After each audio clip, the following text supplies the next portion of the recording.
Hey, what's up? It's Jim, and today I'm going to talk about Soul. Soul is a life-affirming, beautifully designed, wonderful kind of Pixar movie. The kind of Pixar movie you probably never thought we'd got. It's like if kind of the big Disney and Pixar machine decided to make an auteur prestige kind of a movie, this is what that is, basically. It's kind of surprising that they made something like this. It's also maybe the first Pete Docter movie that felt to me like a Pete Docter movie initially. All of his films felt different, didn't feel the same at all, and then we get to this one that feels very much like the cousin to Inside Out. Maybe that is by design. It almost feels more different for him, but it also feels a little unsurprising, which is disappointing. But I think at the same time, it's one of his more personal movies, particularly where he is in his life right now. We talk so much about, I think, how Disney has all this potential to do more artistically than it ever really does. I think that's been something that's been questioned about that studio for like forever, and they don't try to do that many different kind of films, and I feel like Soul really is that.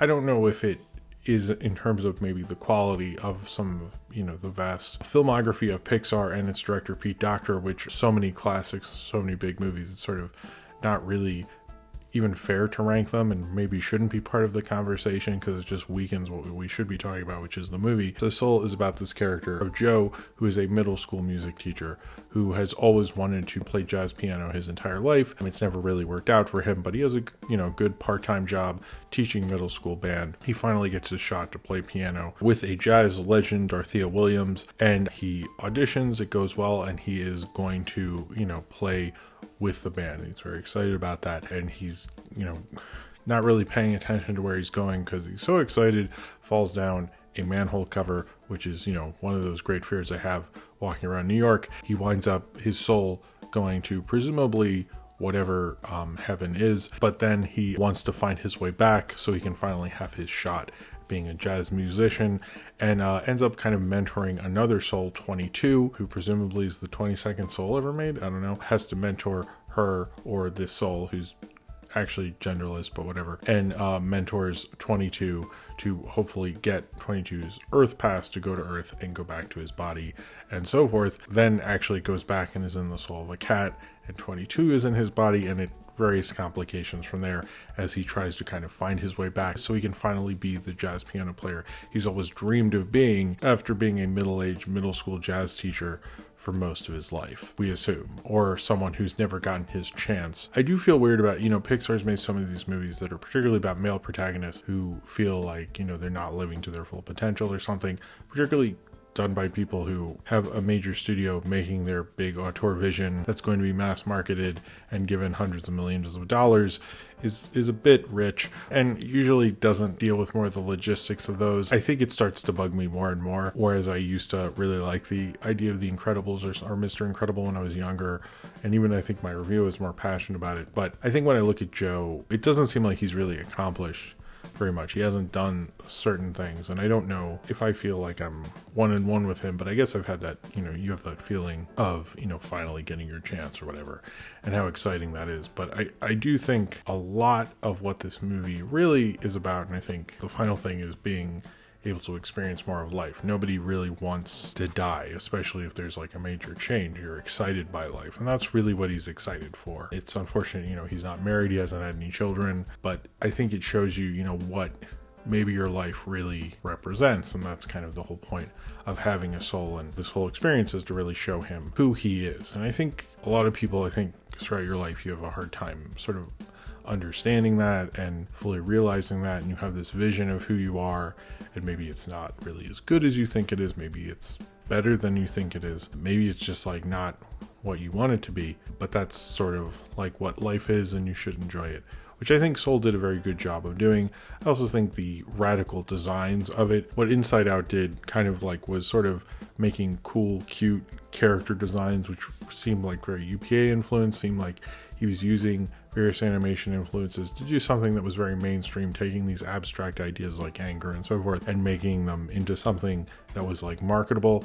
This doesn't do that really, this is like the opposite. This is like the more auteur, like I'm not going to care as much about marketability. I went into the Disney store before this movie came out and they had Joe dolls, and it's like, it didn't really fit, to be honest with you. I don't really see it, guys, but I'm glad you've embraced this as much as you have, but this doesn't really make any bones about it. And I kind of wonder, as we're labeling this a Pixar movie, and not that I'm against Disney making different kinds of films, because I really would like them to do more of, it might be best to market these a little differently, because I don't know if this is really a kid's movie in terms of for the history of animation and what animation should accomplish and what Pixar should accomplish and Pete Docter and all those things. I think it is a great step into something that could potentially be even more, because we could be making different kinds of animated films, and the fact that he is doing this with his career is pretty awe-inspiring. You look at who I think preceded him in running Pixar, John Lasseter, when he was on his fourth movie, that was Cars, and this is not like Cars. Not a lot of animators get to direct feature films at all, and the fact that he's on his fourth and he's conquering something like this says a lot about him as a director. I've always thought he's one of the most interesting, innovative filmmakers we have right now. And probably the most in terms of animation. Pete Docter is just really amazing. You really never know what he's going to do. And that's sort of one of the things about this movie I found a little disappointing, was how unsurprising everything was, having characters represent various things in the afterlife or whatever this where your soul goes kind of thing didn't feel as unexpected, but how we presented it, and even having like wonderful music from John Bautista doing the jazz scores and then Trent Reznor and Atticus Ross doing the normal score. I've noticed they cut those up as different title things. I think to me it's all one score, even though they're working independently of one another, but it works really well. This has a wonderful score to it. It's probably one of Trent Reznor and Atticus Ross's best scores, because it sounds like them but almost doesn't overpower you, although they've changed a lot over these, I think it's like 10 years of them being film composers. They've matured and become so great, and they're really great in this one, as well as all the jazz sounds like actual jazz. I grew up with jazz, and to me it just felt very genuine. I'm not a jazz expert, but as someone who knows probably more than the average person, I guess I can say that at least. I thought it got that in a very genuine way, and it was great to hear jazz shown in that way. There's a kid right now who's going to pick up a John Coltrane record or a Miles Davis album or something who didn't a week ago, and that's amazing and that's awesome, and I really like that about this movie. When you look at this film, and what I kind of was thinking about, post it, and maybe I'm getting into spoilers in the end of it and some of the morals of it, so if you don't want to watch that, maybe click off, but I really liked it if you need that part. But I think a lot about what this movie is, who Joe is. He thinks of himself as a jazz musician and who loves jazz, and it encompasses his entire life. In fact, that he's like not really accomplished a lot as much as he would like to, but that's kind of the insinuation. They don't really get into like what happened with, I think it's Lisa or something, who he really loves and has, maybe he should call again or something, that he's been infatuated or he's like auditioned or trying to do all this music stuff. We don't really know, which that is one of the things I have to say. All we get is like him as a teacher. It feels like that might be a bit of a missed opportunity to understand like how busy he is. Now we see him getting the gig, and maybe that's just nitpicky, but when I think of where Pete Docter is, he's been running Pixar, and one of the things was he was like, I'm still going to finish this film despite heading Pixar after, which was already going to happen, but after John Lasseter was let go, rightfully so, he then became the head of Pixar. And that studio's changed a bit, I would say, not fully, because animated things take a while to develop. You don't fully know when someone takes a head for a couple of years.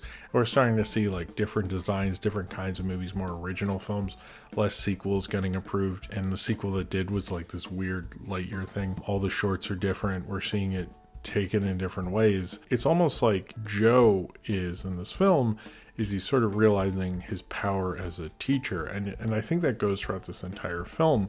You have one of his students is the drummer who suggests him for the gig, who's played by Questlove, great choice. And even when he sees that girl who's going to quit the band, like her power and her passion for music overcomes her to do it, and it's because he's taught her so much, like about her love, or in fact his mentoring of 22, like all these great people who could never get her, or I shouldn't gender 22, but who couldn't get 22 to want to go to Earth, Joe suddenly does, because not only does Joe bring 22 to Earth, but is able to hear 22 out and understand 22 in a certain way and get 22 to that place. And you see that throughout the film various times, and able to show his own passion, and through his passion gets people excited by it, actually. I think Pete Docter has that as well, was because he's if you've heard interviews with him, or you can tell from his films, he loves animation. He loves the expression of it. He loves pushing the boundaries of the medium. I think he's probably looking at himself and going like, well, am I going to be this big auteur director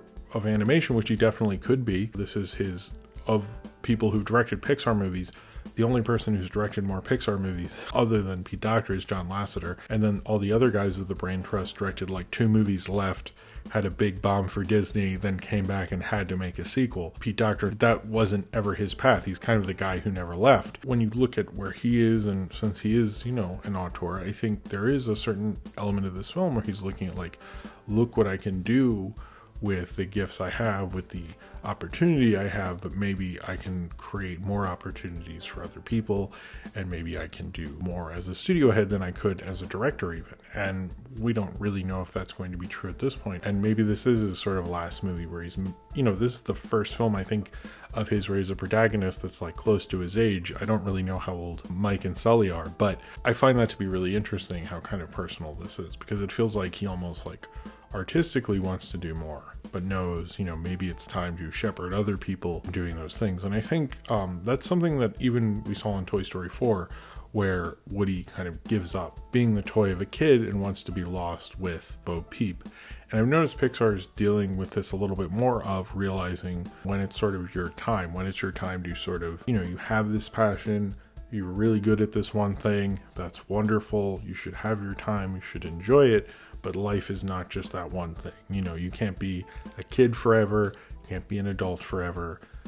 Whatever kind of social or position you have in school, or social position or whatever, cannot last forever, and you need to be prepared to move on with your life. And I know we always have this idea of like, oh, Disney lied to us that we'd all be like princesses or what. I never subscribe to that, but I think it's a lot healthier of what Pixar is doing currently with the end of Toy Story 4 and this, of saying like, you should accept that life changes, life evolves, and there's things you sort of have to realize, and there's limitations you have, and you move on, and that's completely healthy and natural to find something else and to appreciate what you have in your life and what you have done. And I like that from an animation studio, which is not something that, mainstream $100 million animation ever does. And I also think, this shares a lot with Hayao Miyazaki's Wind Rises, which we look at that film, and that was the 17th final film from Hayao Miyazaki or something. But it was about someone who made all these things and the pride he had in making them. And there's various other political things that I'm not going to get into here. But that was very much about Hayao Miyazaki as much as it was about that guy who built those airplanes. And I think this is completely similar. And I know Pete Docter is a big fan of Ghibli and Hayao Miyazaki, and I felt a lot of similarities with The Wind Rises in this. I really love that animation directors are trying to be more personal with these kind of films and say something more, and say something that honestly we need to have more conversations about anyway. It's also nice to see boomers talking about giving up things for once, but that's a whole other thing. I do really like Soul. I don't right now like it as much as Inside Out or Up or Monsters Inc. It's probably one of the few films I've seen that's been put on streaming that's actually made me miss the movie theaters. It was a little rough seeing Manhattan with people in it. It's not like that anymore. That was probably the toughest thing, really.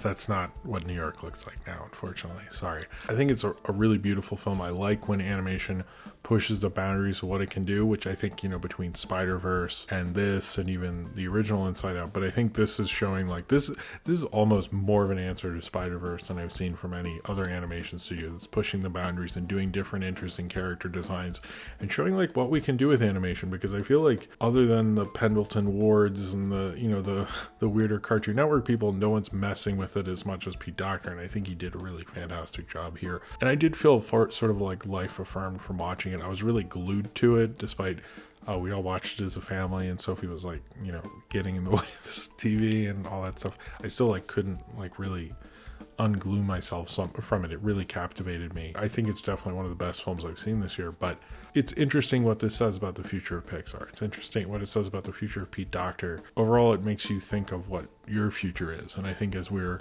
hopefully coming to the end of this, and everyone's talking about 2020 is finally over, and I think that's something you hear everyone saying, life's gonna return to normal and be wonderful when the clock hits or something, which it isn't. But I think we all need to look at what the rest of our lives are going to be. And maybe things have changed. Maybe you've lost your job. Maybe you have a different job now. I don't know. But I think this film makes you think, like, maybe we're going to figure it out, and maybe that's perfectly fine. No, that wasn't your original plan, and that's not where you expected to be, and that's not where you wanted to be. But maybe, just being alive and being able to experience these things and hear other people and listen to them and help inspire other people and let other things happen is a really wonderful thing. And maybe that's sort of cheesy, but it's one of the few movies that did that actually made me feel inspired to do that. Most of the time I rolled my eyes, and I think Soul maybe is one of the few life-affirming movies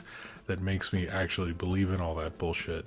And that's a pretty amazing thing in and of itself. And I think it's a massive accomplishment that we rarely see from a director who tries to do those things, who wants to make us sort of believe in the faith of just life in itself, and giving us a more rejuvenated Soul than we probably expected, ending in this whole massive, ridiculous situation.